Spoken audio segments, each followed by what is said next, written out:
নমস্কার বন্ধুরা, আপনারা সবাই কেমন আছেন? আশা করি ভালো আছেন। তো চলে যাওয়া যাক। আজকে আমি দেখাবো আপনাদেরকে বাটা মাছের মেথি পোড়ার ঝোল।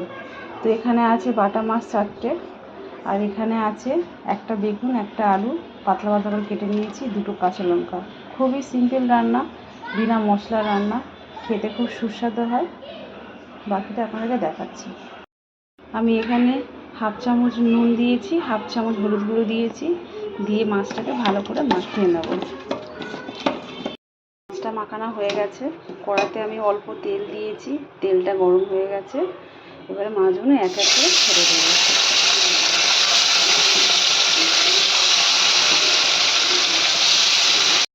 এখানে মাছটা দু সাইড ভালো করে ভাজা হয়ে গেছে। এবারে মাছটাকে তুলে ফেলবো। এই তেলের মধ্যে দিয়ে দেবো এবারে এখানটা আছে একটা গোটা শুকনো লঙ্কা একটুখানি ভেঙে নিয়েছি, অল্প মেথি, একটা তেজপাতা।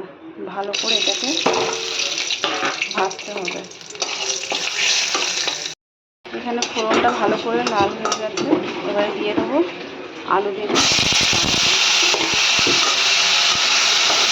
ভালো করে নাড়াচাড়া করে। আলু বেগুনটা লাল হয়ে গেছে। এবারে দিয়ে দেবো হাফ চামচ গুঁড়ো হলুদ, আর দিয়ে দেবো 1 চামচ নুন। ভালো করে নাড়াচাড়া করে জল দিয়ে দেবো 1 বাটি। এবার এটাকে আমি ঢাকা দিয়ে দেবো সেদ্ধ হওয়া অবধি। এখানে ঝোলটা ভালো করে ফুটে গেছে। এবারে দিয়ে দেবো সব মাছগুলোকে একসাথে।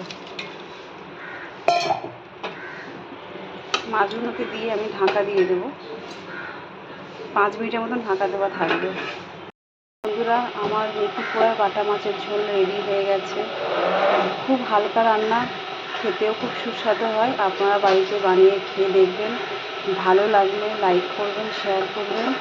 আজকে আমি এখানেই শেষ করছি। ধন্যবাদ।